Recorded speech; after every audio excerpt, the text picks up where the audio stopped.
The crack of a rifle shot shattered the crisp morning air as Daisy Sullivan leveled her Winchester at the gang of riders, her steady hands betraying none of the fear churning inside her. "That was a warning!" she called out, her voice carrying across the yard to the 6 men who had reined in their horses at her gate. "The next one won't be." New Mexico Territory, 1877. Spring had arrived with its promise of renewal, but for 24-year-old Daisy, it brought only more troubles. 3 months a widow, she stood alone on the porch of the small ranch house her husband had built with his own hands before typhoid fever claimed him. The Broken S Ranch wasn't much 100 acres, a small herd of cattle, and a creek that hadn't dried up yet, but it was everything to her. "Now, little lady," drawled the man at the center of the group, his face half hidden beneath a battered hat. "That ain't no way to greet visitors." His voice was honey poured over gravel, deceptively pleasant. "We just rode up for a friendly chat about your property situation." Daisy didn't lower her rifle. "There's no situation to discuss, Mr. Reynolds. This land is mine, fair and legal. I've got the deed to prove it." Harlan Reynolds removed his hat, revealing thinning gray hair and a face weathered by sun and malice. Behind him, his men shifted in their saddles, hands hovering near their holsters. "A woman alone can't run a spread like this," Reynolds said, his smile never reaching his eyes. "It's a shame what happened to your husband, truly. But you ought to be reasonable. My offer's generous more than this dried-up patch of dirt is worth." "This dried-up patch of dirt is my home," Daisy replied, her finger steady on the trigger. "And I'm not alone. I've got 15 head of cattle, 2 horses, and enough ammunition to make sure none of you cross that gate." Reynolds chuckled, the sound rippling through his men like a stone dropped in still water. "You can't stand guard forever, Mrs. Sullivan. A person has to sleep sometime." The threat hung in the air between them, as tangible as the dust kicked up by the horses' hooves. Daisy knew what Reynolds wanted her water rights. In this part of the territory, water was more precious than gold, and the creek that ran through her property was the reason Reynolds had been trying to force her out since the day after her husband's funeral. "I'll give you till sundown tomorrow to reconsider," Reynolds said, settling his hat back on his head. "After that, I can't guarantee what might happen. Could be a fire. Could be rustlers. Terrible things happen to women alone out here." Daisy didn't respond. She'd heard these threats before. Reynolds and his men had been intimidating her for weeks. Cattle missing, fences cut, strange noises in the night. But she wouldn't be driven from her land. As Reynolds turned his horse, a movement on the horizon caught Daisy's eye. A lone rider approaching from the east, silhouetted against the rising sun. The newcomer was still too far to make out clearly, but the straight-backed figure sat a horse with the easy confidence of someone who'd spent a lifetime in the saddle. Reynolds noticed her gaze and turned to look. "Expecting company, Mrs. Sullivan?" "More than you are," she replied, though in truth, she had no idea who was coming. The rider drew closer, and Daisy could see it was a man on a tall buckskin gelding. His clothes were trail-worn but well-kept denim pants, a faded blue shirt, and a brown leather vest. A wide-brimmed hat shaded his face, and a rifle was secured in a scabbard alongside his saddle. He rode directly to the gate, seemingly unconcerned by the gathering of hostile men. Reining in his horse, he nodded politely to Reynolds and his gang before turning his attention to Daisy. "Morning, madam," he called, his voice clear and steady. "Seems I've arrived at an interesting time." Something about his calm demeanor made Reynolds and his men shift uncomfortably. The stranger wasn't particularly imposing, of average height and lean build, but there was a quiet confidence in his bearing that suggested he was not a man to be taken lightly. "This doesn't concern you, mister," Reynolds said, his hand moving to rest on his holstered pistol. "Just having a neighborly discussion." The stranger's gaze swept over the armed men, then back to Daisy with her rifle. One corner of his mouth lifted in a slight smile. "6 men confronting one woman doesn't look very neighborly to me." He dismounted in one fluid motion, ground-tied his horse, and walked to stand beside Daisy at the gate. Without taking his eyes off Reynolds, he removed his hat, revealing a head of dark brown hair and a face that was handsome in a weathered way, with clear blue eyes that seemed to take in everything at once. "Jake Vance," he introduced himself, nodding to Daisy. "Passing through on my way north. Would hate to see anything unpleasant happen to a lady while I'm in the vicinity." Reynolds's face darkened. "You'd do well to mind your own business, Vance." "I generally do," Jake replied easily, "but my ma raised me to help folks in need. It's a habit I haven't been able to break." He hooked his thumbs in his belt, his stance relaxed but alert. "Now, I think the lady made her position clear. Perhaps you gentlemen could continue this discussion another time?" The tension in the air was thick enough to cut. Reynolds glared at Jake, clearly assessing whether this stranger was worth the trouble. After a long moment, he spat on the ground and jerked his head at his men. "This ain't over, Mrs. Sullivan," he called as they turned their horses. "Not by a long shot." Daisy watched them ride away, her rifle still ready. Only when they were specks on the horizon did she lower the weapon, her shoulders sagging slightly with released tension. "Thank you, Mr. Vance," she said, turning to the stranger who had inexplicably come to her aid.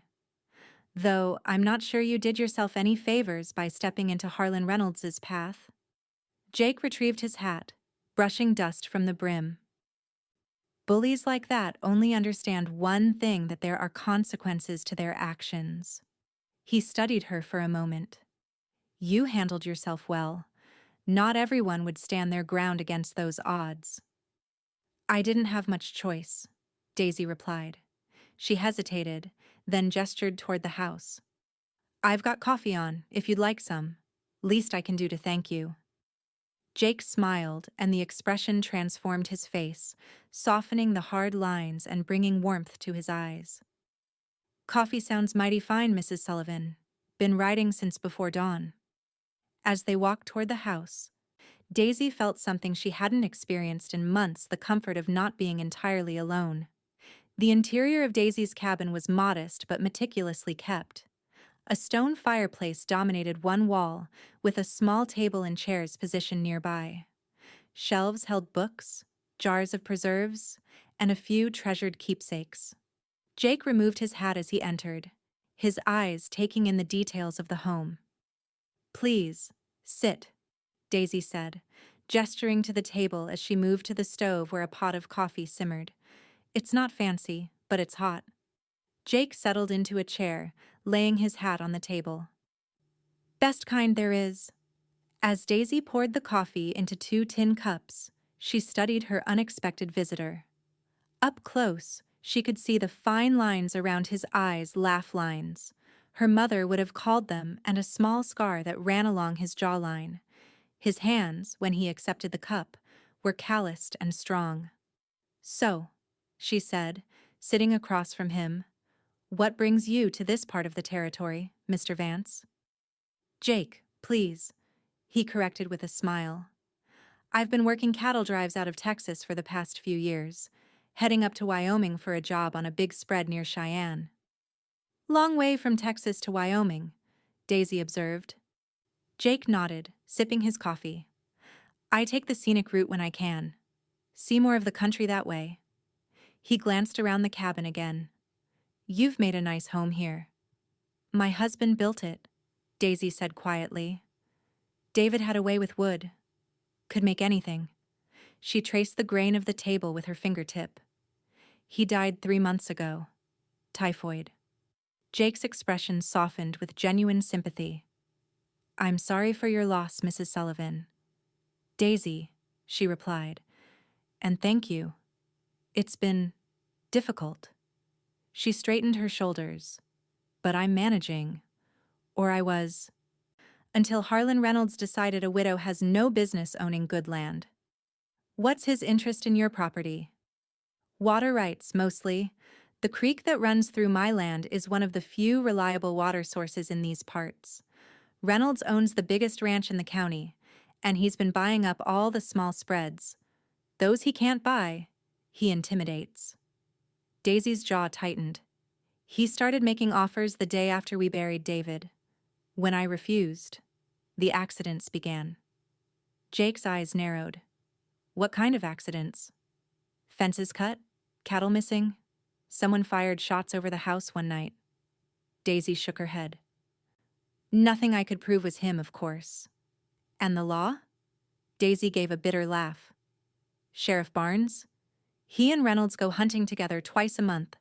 When I complained, he suggested I should consider Reynolds's offer before something unfortunate happened.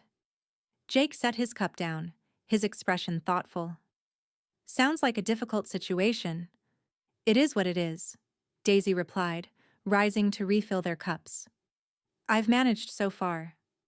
Reynolds thinks he can wear me down, but he doesn't know how stubborn I can be. I'm getting a fair idea, Jake said with a smile that reached his eyes. Their conversation was interrupted by the sound of a horse approaching. Jake was on his feet in an instant, his hand moving to the pistol at his hip. Expecting anyone? He asked quietly. Daisy shook her head, reaching for her rifle. They moved to the window together, peering out cautiously. A single rider was approaching an older man on a dappled gray mare. Daisy released a breath of relief. It's just Doc Miller, she said. He checks on me now and then. They stepped onto the porch as the doctor dismounted. Henry Miller was in his 60s, with a full white beard and kind eyes behind wire-rimmed spectacles. He carried a small medical bag and looked surprised to see Daisy with company. Morning, Daisy, he called, tying his horse to the hitching post. Thought I'd stop by on my way back from the Peterson place. Their youngest had a fever, but he's on the mend now. His eyes moved curiously to Jake. Doc, this is Jake Vance, Daisy introduced. He happened by just as Reynolds and his men were paying another friendly visit. The doctor's expression darkened. Reynolds was here again? Anyone hurt? No, Jake answered. He made some threats and left when he realized Mrs. Sullivan wasn't alone. Doc Miller nodded grimly. That man's been a plague on this county for years, getting worse now that he's got the bank in his pocket too. He turned to Daisy. How are you holding up, my dear? I'm fine, Doc, she assured him.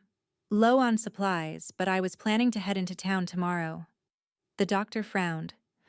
After Reynolds's visit today, that might not be wise. His men practically live at the saloon. They'll know you're coming. I can't hide on my own property forever, Daisy argued. And I need flour and coffee, at the very least. Jake, who had been listening quietly, spoke up. I could accompany you, if you'd like. I need to restock my own supplies anyway. Daisy looked at him in surprise. Don't you need to be on your way to Wyoming? Wyoming's been there a long time, Jake replied with a shrug. It'll wait another day or two. Doc Miller studied Jake with interest. Where do you serve, son? Jake's eyebrows rose slightly at the unexpected question. Union Cavalry. Last 2 years of the war. The doctor nodded as if confirming something to himself. Thought so. You've got that look. He turned back to Daisy. I'd feel better if you weren't going into town alone, especially after today. Daisy hesitated, her independence warring with practicality. I suppose having company wouldn't hurt, she conceded finally. If Mr. Vance doesn't mind delaying his journey. Not at all, Jake assured her with a smile that brought an unexpected warmth to her cheeks. Doc Miller looked between them with a glint of approval in his eyes. Well, since you're in good hands, I'll be on my way. Got patients waiting. He tipped his hat to Daisy. Take care, my dear. And Mr. Vance. He extended his hand, which Jake shook firmly. Thank you for your assistance. After the doctor departed, Jake offered to help with any chores that needed doing before nightfall. Daisy led him to the small barn where she kept her milk cow and the 2 horses David had raised from colts. Not much of a herd, she said as she showed him around, but they're good animals, strong bloodlines. Jake ran a practiced hand along the flank of a chestnut mare. Fine horse, he agreed. You handle all the ranch work yourself? Most of it, Daisy replied, picking up a pitchfork to spread fresh hay. The Wilkins boy from the next property over helps with the heavier work when he can, but his father needs him most days. Jake took the pitchfork from her hands, their fingers brushing briefly. Allow me, he said, and began distributing the hay with efficient movements. Daisy watched him work, noting the ease with which he handled the task. There was something comforting about having another person sharing the labor that had fallen solely on her shoulders these past months. Where did you learn to handle cattle? She asked, as they moved on to checking the water troughs. Jake smiled at some private memory. My father ran a small spread in East Texas, learned to ride before I could walk properly, according to my mother. After the war, I didn't have the heart to go back home too many ghosts, so I took to the trail drives. Been moving around ever since. No place to call home? Daisy asked. Jake's expression grew thoughtful. Home's a complicated notion when you've seen the things I have. For now, home is wherever my horse and I stop for the night. There was a story there, Daisy sensed, but she didn't press. Everyone out here had histories they didn't share easily. They worked side by side until sunset, falling into a comfortable rhythm that reminded Daisy of the early days with David. As darkness fell, they returned to the cabin, where Daisy prepared a simple supper of beans, cornbread, and dried apple pie for dessert. You're welcome to the spare room for the night, Daisy offered as they cleaned up after the meal. It's small, but the bed's comfortable enough. Thank you, Jake said. I'd be obliged. Later, as Daisy lay in her bed listening to the familiar creaks of the house, she found herself thinking about the stranger sleeping just across the hall. There was something about Jake Vance that inspired trust, despite her usual wariness around men since David's death. Perhaps it was his straightforward manner, or the way he'd stepped up to help without hesitation. Whatever the reason, for the first time in months, Daisy fell asleep without checking her rifle or barricading the door. The journey to town the next morning was uneventful. Jake rode beside Daisy's wagon, his eyes constantly scanning the landscape. The town of Cottonwood was small but growing, with a main street that boasted a general store, saloon, blacksmith, bank, and a few other establishments. Not much, but it serves the county, Daisy explained as they approached. Most folks come in only when they need supplies or the monthly church service. Jake nodded, his gaze already picking out details: the 3 horses tied outside the saloon, despite the early hour, the cluster of men on the bank's porch, the curious glances directed their way as they rode down the street. Reynolds's men at the saloon, he noted quietly. And I'd wager that's Reynolds himself talking to the banker. Daisy followed his gaze to where Harlan Reynolds stood in deep conversation with Elias Thompson, the bank's owner. Both men looked up as Daisy's wagon passed, their expressions hardening. Best get our business done quickly, Jake suggested. They stopped first at the general store where Daisy purchased flour, coffee, sugar, and other necessities.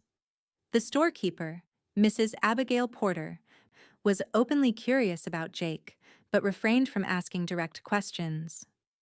Heard you had some trouble out at your place yesterday, Daisy, she said instead, wrapping parcels in brown paper. Reynolds's boys were in here bragging about how they'd soon be working your land. They're going to be disappointed, Daisy replied, counting out coins for her purchases. The broken S isn't for sale. Mrs. Porter glanced at Jake, then leaned closer to Daisy. You be careful, dear. Reynolds doesn't take kindly to being refused. And now that he's got the bank backing him. She trailed off, her meaning clear.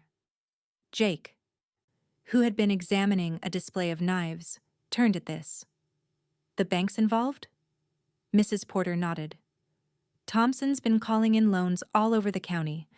Any property Reynolds wants, suddenly the owner can't make their payments. Very convenient. Daisy frowned. David paid off our loan before he died. They can't touch the broken S that way. Thank the Lord for small mercies. Mrs. Porter said, handing over the wrapped packages. But watch yourself all the same. As they loaded the supplies into Daisy's wagon, Jake noticed two men from Reynolds's gang emerging from the saloon, watching them with undisguised hostility. I need to stop at the post office, Daisy said, securing the last package. Then we can head back. The post office was at the far end of the street, requiring them to pass the saloon. As they walked by, one of Reynolds's men called out, "Well, if it ain't the widow Sullivan, found yourself a new man already?" The taunt was followed by crude laughter from his companion. Jake placed a steadying hand on Daisy's elbow, guiding her forward. "Not worth acknowledging," he murmured. At the post office, Daisy collected a letter from her sister in St. Louis and a small package that had been waiting for weeks. As they stepped back onto the boardwalk, they found their path blocked by three of Reynolds's men.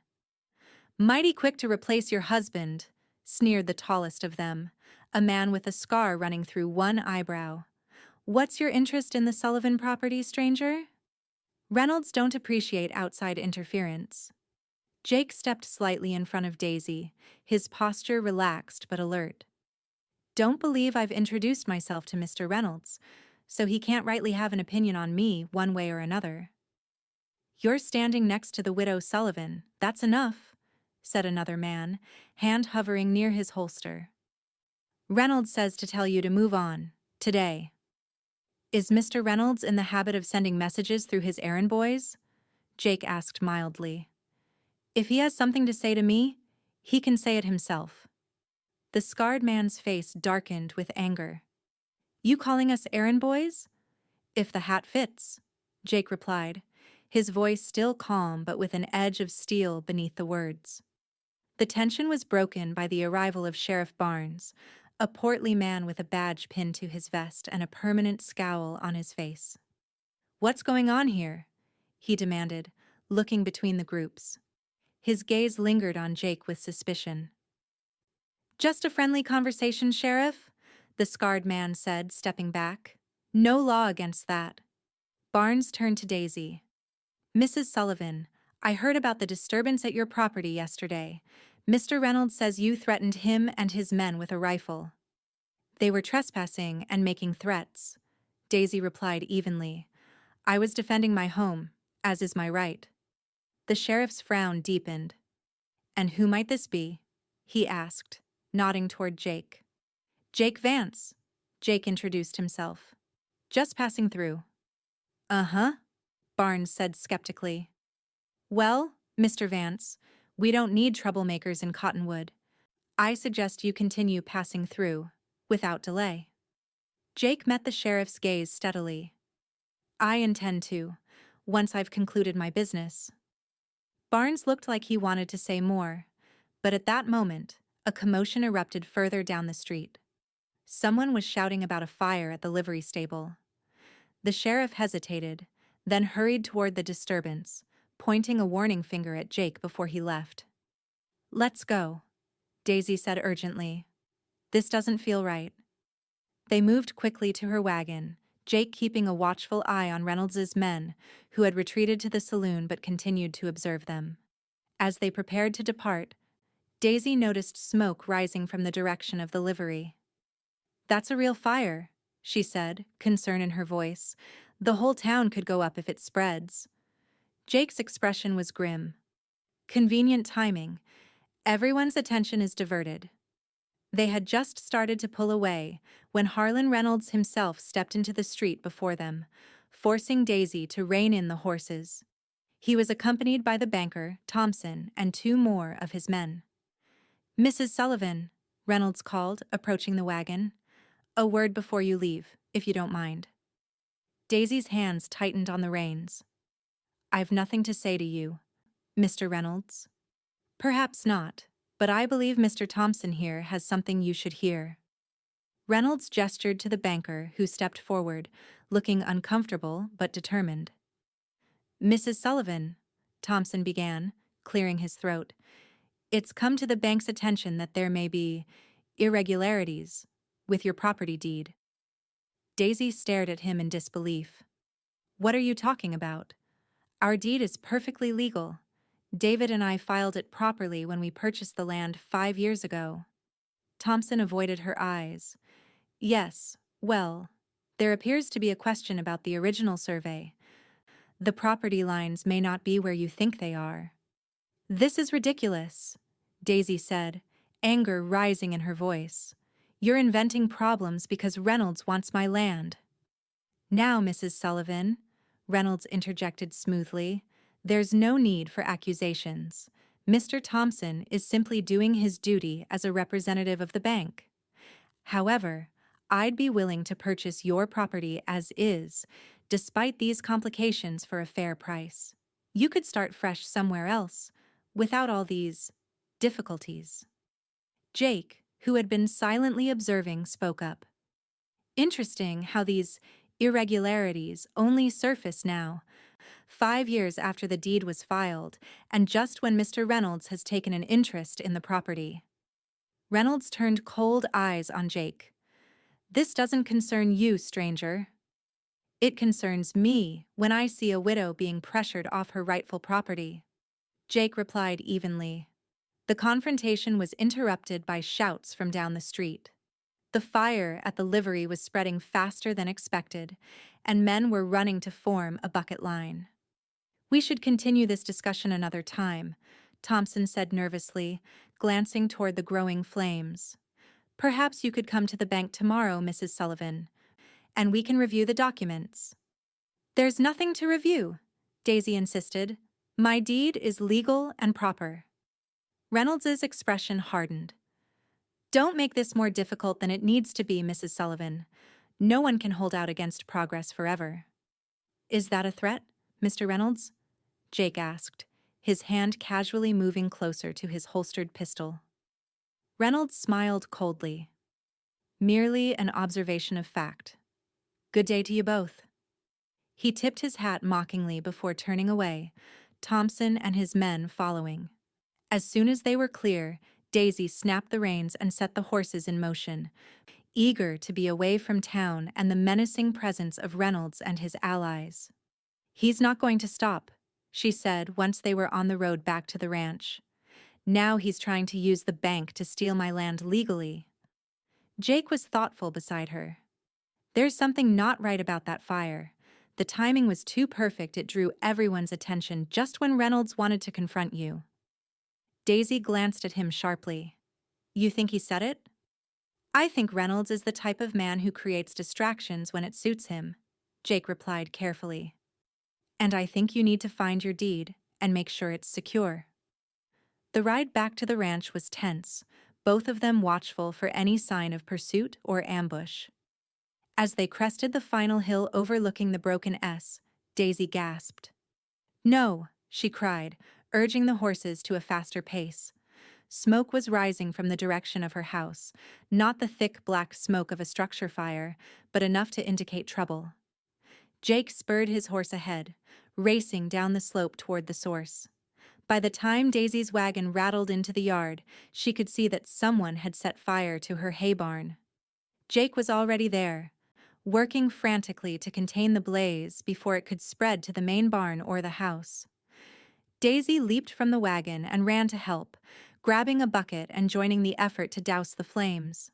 For nearly an hour they worked side by side, finally managing to extinguish the fire before it consumed more than a quarter of the structure.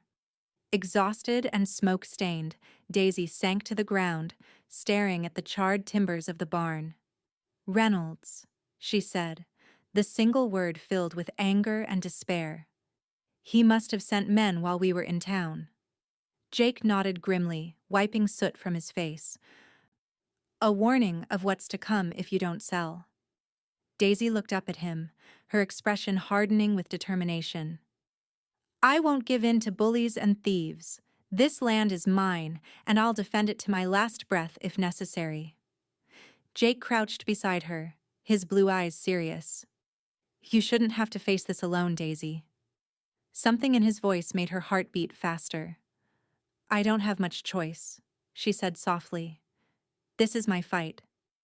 Jake was silent for a moment, then offered his hand to help her up. Let's get cleaned up. Then we need to talk about what happens next. Inside the cabin, they took turns washing away the smoke and ash. Daisy changed into a clean dress, then prepared a simple meal while Jake studied the property from the windows, his expression thoughtful. As they ate, Jake spoke of his years after the war riding with cattle drives, working on ranches across the West, learning the ways of men like Reynolds who used fear and violence to take what they wanted. "I've seen how men like him operate," Jake explained. "They start with threats, then move to accidents like today's fire. When that doesn't work, they aren't above framing their victims for crimes or even arranging fatal accidents." Daisy set down her fork, her appetite gone. "So you think I should give up? Let him steal my home?" "No," Jake said firmly. "I think you need help to fight him properly." "And where am I supposed to find that help?" "The sheriff is in Reynolds's pocket. The banker too, apparently." Jake met her eyes across the table. "You have me." Daisy stared at him, confused. "You're passing through, heading to Wyoming. You said so yourself." "Plans can change," Jake replied simply. "I've got no pressing engagements in Wyoming. The job will wait, or someone else will take it." "Why would you stay?" Daisy asked, her voice barely above a whisper. "You don't even know me." Jake's expression softened. "I know enough. I know you're brave and determined. I know you love this land enough to stand against 6 armed men to protect it. And I know that what Reynolds is doing is wrong." Daisy shook her head, overwhelmed by his offer. "I can't ask you to risk your life for my property dispute." "You didn't ask," Jake pointed out with a gentle smile. "I'm offering. Besides, I have a feeling this is about more than just a property dispute now." He was right. And they both knew it. Something had changed between them in the short time they'd known each other, a connection neither had expected to find. That evening, they sat on the porch watching the sunset paint the horizon in shades of gold and crimson. Daisy found herself telling Jake about her life with David, how they'd met at a church social in St. Louis, his dreams of building a cattle empire in the West, the struggles of their first years on the land, and the devastating illness that had taken him so suddenly. "He was a good man," she concluded softly. "He loved this place, said our children would grow up free here, with room to run and dream." Jake nodded, understanding in his eyes. "That's worth fighting for." "It is," Daisy agreed, then hesitated before asking, "What about you? Was there ever someone special?" Jake was quiet for a long moment, his gaze on the darkening sky. "There was a girl, before the war. Mary was her name. We were going to marry when I returned." His voice grew distant with memory. "I came home to find she'd married my cousin while I was away. Can't blame her, they reported me dead after Gettysburg." "I'm sorry," Daisy said, instinctively reaching out to touch his hand. Jake turned his palm up, his fingers curling around hers. "It was a lifetime ago. The war changed everything, changed me. Afterward, I couldn't settle, couldn't find peace in one place." "And now?" Daisy asked, aware of the warmth of his hand against hers. Jake looked at her, his blue eyes reflecting the last light of day. "Now I'm starting to remember what it feels like to have something worth staying for." The moment stretched between them, full of unspoken possibilities. Then a distant sound, horses approaching, broke the spell. Jake was on his feet instantly, hand moving to his pistol. "Inside," he said quietly. "Get your rifle." They positioned themselves strategically, Jake at the front window, Daisy at the side, one that overlooked the approach to the house. Minutes later, 3 riders appeared in the gathering dusk. "Reynolds's men," Daisy whispered, recognizing the scarred man from town among them. The riders circled the house once, then stopped at a distance. The scarred man called out, "Just delivering a message, widow. Boss says you've got till noon tomorrow to accept his offer. After that, he can't guarantee your safety." Jake moved to the door, opening it just enough to call back, Tell Reynolds that Mrs. Sullivan isn't interested in his offer and that she's not alone anymore." There was a moment of silence. Then the scarred man laughed. "One man won't make a difference, stranger. Reynolds is coming for this land, one way or another." "Then he'd better bring more men than this," Jake replied evenly. "Now get off this property before I decide you're trespassing." To emphasize his point, he fired a shot into the air. The riders cursed and wheeled their horses around, galloping back the way they had come. When they were gone, Jake turned to find Daisy watching him with an expression he couldn't quite read. "Did you mean that?" she asked. "About me not being alone anymore?" Jake crossed the room to stand before her. "I meant every word," he said softly. "If you'll have me, I'd like to stay and help you fight for your land." Daisy searched his face, finding only sincerity in his blue eyes. "Why would you do this for someone you've just met?" Jake smiled, reaching out to tuck a strand of hair behind her ear, his touch gentle. "Sometimes you meet someone and you just know they're going to matter to you. I can't explain it any better than that." Daisy felt a warmth spread through her that had nothing to do with the crackling fire in the hearth. For the first time since David's death, she allowed herself to imagine a future that wasn't defined by loneliness and struggle. "Then stay," she whispered. "Stay and help me fight." The next morning dawned clear and bright, a stark contrast to the tension building as noon approached. Jake and Daisy had spent the early hours preparing checking weapons, securing the house, and discussing strategy. "Reynolds will come in force," Jake predicted as they shared a hasty breakfast. "He'll want to intimidate you with numbers, make a show of his power." Daisy nodded, her expression determined. "Then we need to show him we're not intimidated." They positioned themselves on the porch as the sun climbed toward its zenith. Jake had insisted that Daisy wear David's old gun belt in addition to having her rifle. "Two weapons are better than one," he'd explained as he adjusted the belt to fit her smaller frame. They didn't have to wait long. Just before noon, a cloud of dust on the horizon announced the approach of multiple riders. As they drew closer, Daisy counted at least 10 men, with Reynolds himself at the lead. "Quite the reception committee," Jake remarked dryly, checking his pistol one last time before holstering it. Daisy's mouth was dry with anxiety, but her hands were steady on her rifle. "He's brought half the county with him." "Let him," Jake said calmly. "More witnesses to whatever happens next." Reynolds and his men reined in at the gate, just as they had 2 days earlier. This time, however, the rancher's face showed irritation rather than confidence when he saw Jake standing beside Daisy. "Mrs. Sullivan," Reynolds called, removing his hat in a mockery of politeness. "I see you're still harboring visitors. My men delivered my message?" "They did," Daisy replied, her voice carrying clearly across the yard. "And my answer remains the same. The Broken S is not for sale, not to you, not to anyone." Reynolds's expression hardened. "I tried to be reasonable, offered you a fair price, but my patience has limits." He gestured, and one of his men handed him a document. "Mr. Thompson at the bank has reviewed your deed. There are indeed irregularities. This land rightfully belongs to the Eastern New Mexico Land Company, which I happen to represent." "That's a lie," Daisy called back. "Our deed is legal and proper." "Perhaps we should let a judge decide," Reynolds suggested with a cold smile. "Of course, legal proceedings can take months, even years. In the meantime, the property would be held in trust by the bank." Jake stepped forward. "Interesting arrangement you've got with the bank, Reynolds. Convenient how it always works in your favor." Reynolds turned his attention to Jake, his eyes narrowing. "You're still here, I see. I thought you were just passing through."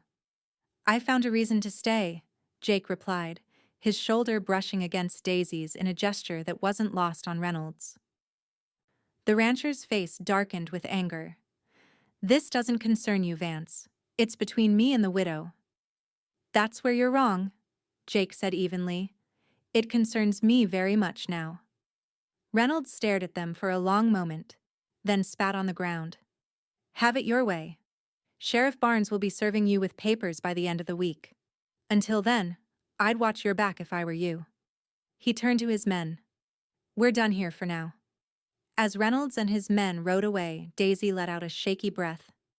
He's going to try to tie up the land in court while he finds a way to drive us off. Jake nodded grimly. That's his play. But he's made a mistake. What's that? He's shown his hand too clearly, and he's forgotten that legal games can be played by both sides. Jake smiled suddenly. I think it's time we paid a visit to Doc Miller. He strikes me as a man who knows everyone's business in this county. They found the doctor at his small office in town, where he listened intently to their account of Reynolds's latest threats. Can't say I'm surprised, Miller said when they finished. Reynolds has been consolidating power for years. Started buying up properties after the war, when many folks couldn't make a go of it anymore. Those who wouldn't sell often found themselves facing mysterious troubles. Like we have, Daisy noted. The doctor nodded. Exactly so, but he's usually more subtle about it. Must want your land badly to be this open about his methods. It's the water, Jake said. With the drought these past 2 years, Daisy's Creek is more valuable than ever. There's something else you should know, Miller said, leaning forward in his chair. You're not the only one Reynolds is pressuring right now. The Martinez family to the south and old Jim Hickok to the east are both facing similar tactics. Jake's expression grew thoughtful. Strength in numbers, he murmured. If you're fighting alone, you're vulnerable. But together? You might stand a chance, Miller finished with a nod. Reynolds has power because people are afraid to stand against him. But if enough of you band together... We need to talk to the Martinez family in Hickok, Daisy said decisively. Today. By sunset, they had visited both neighboring ranches. The Martinez family Miguel, his wife Elena, and their 3 grown sons had been fighting Reynolds's encroachment for months. Their cattle had been rustled, fences cut, and now the bank was threatening to foreclose on a loan they had never missed a payment on. Old Jim Hickok, a grizzled veteran of the Mexican War who had homesteaded his land 20 years earlier, was facing similar pressure. At 70, he was too old to work his small ranch alone, and Reynolds had been trying to force him out by diverting the stream that watered his property. Both families readily agreed to join forces. Together, they formulated a plan to protect each other's properties and gather evidence of Reynolds's illegal activities. We need proof, Jake explained, as they all gathered around the Martinez's large kitchen table. Proof that Reynolds is behind the rustling, the fires, the intimidation, and we need witnesses who aren't afraid to testify. The territorial marshal is due to visit next month, Miguel Martinez said. He answers to the federal government, not to local interests like Reynolds. That's our target then, Jake decided. We hold out until the marshal arrives, documenting everything Reynolds and his men do in the meantime. The next 2 weeks were a constant test of vigilance and determination. Reynolds's men made regular appearances at all 3 properties, sometimes just watching from a distance, other times more overtly threatening. Twice they attempted to rustle Daisy's cattle, only to be driven off by Jake and Miguel's eldest son, who had taken to patrolling the property boundaries at night. Through it all, Jake remained a steady presence at Daisy's side. In the quiet evenings when the day's work was done and they sat together on the porch, they began to share more of themselves' hopes, fears, dreams that had been set aside during harder times. I never thought I'd feel this way again, Daisy admitted one night, her head resting against Jake's shoulder as they watched fireflies dance in the yard. After David died, I thought that part of my life was over. Jake's arm tightened around her waist. Life has a way of surprising you when you least expect it. I'd given up on finding a place that felt like home. Daisy turned to look at him, her eyes reflecting the starlight. And now? Jake smiled, reaching up to trace the line of her cheek with gentle fingers. Now I'm beginning to think home isn't a place at all. It's a person. The kiss that followed was both tender and filled with promise, a confirmation of feelings that had been growing between them since that first day when Jake had ridden up to find Daisy standing alone against Reynolds and his men. 2 days before the territorial marshal was due to arrive, Reynolds made his final move. A messenger arrived at the Broken S shortly after dawn, a young boy from town who handed Daisy a formal-looking document before hurrying away. "What is it?" Jake asked, coming to stand beside her as she unfolded the paper. Daisy's face paled as she read. "It's an eviction notice, signed by Judge Hollister. It says we have 24 hours to vacate the property or be forcibly removed." Jake took the document, his expression darkening as he read. "Judge Hollister is in Santa Fe. This signature is forged, it has to be." "Reynolds is getting desperate," Daisy said. "He knows the marshal is coming." They rode immediately to the Martinez ranch, where they found the family had received an identical notice. Old Jim Hickok arrived while they were discussing the situation, his weathered face tight with anger as he produced the same document. "Reynolds is trying to force us out before the marshal can investigate," Jake concluded. "He'll bring men probably claiming they're lawful deputies to remove us by force if necessary." "Then we stand together," Miguel Martinez declared, his sons nodding in agreement. "All of us. At the Sullivan place. It's the most defensible position with the clearest view of the approach." By nightfall, 3 families had gathered at the Broken S the Martinezes with their 3 sons, old Jim Hickok, and Daisy and Jake. Doc Miller arrived shortly after, bringing news from town. "Reynolds has deputized a dozen men," the doctor reported grimly. "They're gathering at the saloon, arming themselves. Word is they plan to move at dawn." Jake nodded, having expected as much. "We don't want bloodshed if we can avoid it. Our goal is to hold out until the marshal arrives tomorrow afternoon." "What if Reynolds doesn't give us that choice?" Elena Martinez asked quietly, her dark eyes worried. Jake's expression was solemn. "Then we defend ourselves as necessary, but only as necessary." They established watches through the night, but Reynolds didn't come. As dawn broke, they gathered on Daisy's porch, watching the road with tense anticipation. "He's coming," old Jim announced suddenly, pointing to a dust cloud on the horizon. "And he's brought an army." As the riders drew closer, they could see Reynolds at the lead, with Sheriff Barnes beside him and at least 15 men following. They halted just beyond the gate, spreading out in a show of force. "Mrs. Sullivan," Reynolds called, "I have a legal order for your eviction from this property. Come out peacefully and no one needs to get hurt." Jake and Daisy stepped forward together, standing at the gate just as they had that first day. Behind them, the Martinezes and old Jim formed a solid line of support. "Your order is a forgery, Reynolds," Jake called back. "Judge Hollister hasn't been in the territory for a month." Reynolds's face contorted with anger. "Sheriff, these people are resisting a lawful eviction. Do your duty." Barnes looked uncomfortable, his gaze shifting between Reynolds and the determined group at the gate. "Now, see here, Reynolds, you said this would be peaceful. I didn't sign up for a war." "You signed up to enforce the law," Reynolds snapped, "and I'm telling you these people are trespassing on company land." "That's not true, and you know it," Daisy called. "You've been trying to steal our land through intimidation and fraud. Well, it stops today." Reynolds's face flushed dark with rage.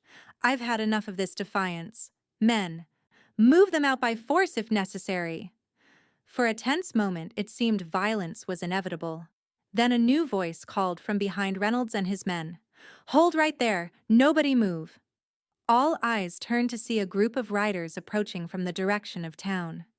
At their head was a tall man wearing a dusty black coat and a U.S. Marshal's badge. "Marshal Taylor," the man introduced himself as he rode up. "Seems I arrived just in time." Reynolds struggled to compose himself. "Marshal, I'm glad you're here. These people are resisting a lawful eviction order." The marshal dismounted, taking the document Jake extended to him. He studied it for a moment, then looked up with a stern expression. "This signature is indeed forged," he confirmed. "Judge Hollister is currently in Denver, not Santa Fe. Mr. Reynolds, deputizing men to enforce a fraudulent court order is a serious federal offense." "There must be some mistake," Reynolds blustered. "Thompson at the bank assured me." "Mr. Thompson is currently explaining his creative banking practices to my deputies," the marshal interrupted. "It seems several complaints have been filed regarding his handling of loans and property titles." Reynolds's face went ashen. Behind him, his men began to shift uneasily, some quietly backing their horses away from what was clearly becoming a losing proposition. "Sheriff Barnes," the marshal continued, "I'm temporarily relieving you of duty pending an investigation into corruption charges. Please surrender your badge and firearm to my deputy." As the shocked sheriff complied, Reynolds made a desperate move. He drew his pistol, pointing it at Daisy. "This isn't over. That land is mine." Before anyone else could react, Jake stepped directly in front of Daisy, his own weapon already drawn. "Drop it, Reynolds. It's finished." For a heartbeat, it seemed Reynolds might actually fire.